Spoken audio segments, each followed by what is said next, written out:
اللہ کے نظام میں بھی کسی کو شریک نہیں کرنا ہے. اسلام بھی ہے اور سوشلزم بھی ہے، اور یہ کوئی انہونی نہیں ہے، نئی بات میں نہیں کرتا ہوں. خود اس ملک میں ایک پارٹی کا منشور تھا، فارم جو فرد بھرتا تھا اس میں یہی لکھا تھا کہ اللہ کو ہم مانتے ہیں اور اسلام ہمارا دین ہے اور معیشت سوشلزم کا. تو اگر پیٹ کا مسئلہ سوشلزم حل کرتا ہے اور سیاسی نظام آپ جمہوریت کے ذریعے کرتے ہیں، تو اسلام تو پھر مسجد کے کونے تک ہی آپ نے محدود رکھا. یہ جو حضرت امام حسین نے بڑا مقابلہ کیا ہے اور اس مقابلے میں وہ شہید بھی ہو گئے، تو یزید نے اللہ سے انکار نہیں کیا تھا، یزید نے سودی نظام کو جاری نہیں کیا تھا، یزید نے انگریز کا نظام عدالتوں میں نافذ نہیں کیا تھا، یزید نے اسلام کے سیاسی نظام کو چیلنج کیا تھا اور خلافت کو ملوکیت میں تبدیل کرنے کی کوشش کی اور بیت المال کو ذاتی خزانہ سمجھا. امام حسین نے اس کو بھی قبول نہیں کیا.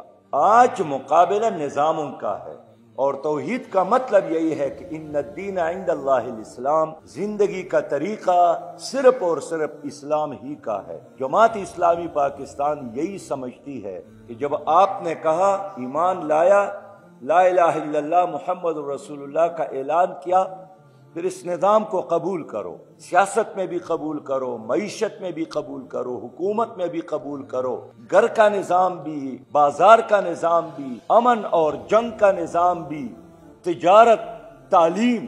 اس لیے کہ اللہ ایک ہے تو اس کا نظام بھی ایک، اللہ بے عیب ہے تو اس کا نظام بھی بے عیب ہے، اللہ مکمل ہے، کافی ہے، حسبنا اللہ، تو اللہ تعالیٰ کا نظام بھی ہمارے لیے کافی ہے. میرے بہت ہی محترم بھائیوں، جب ان لوگوں کا عقیدہ تھا، اللہ تعالیٰ نے پھر ان کو فتح سے نوازا. اللہ نے اس کو شام، مصر، روم اور کسرا پر فوقیت دی، فتح دیا. آج بھی اللہ تعالیٰ ہمیں فتح دے گا اگر ہم نے اس کے نظام کو قبول کیا. لیکن اگر آدھا تیتر اور آدھا بٹیر ہو، اگر آپ کا سر کہیں اور پیر کہیں اور ہو، اگر آپ مسجد میں اللہ کو مانتے ہیں اور حکومت اور سیاست میں غیر اللہ کو، تو یہ وہی روش ہے جس پر اللہ تعالیٰ نے بنی اسرائیل کو تباہ کیا. اللہ تعالیٰ نے اس پر عذاب نازل کیا، اللہ تعالیٰ نے اس کو ذلیل کیا.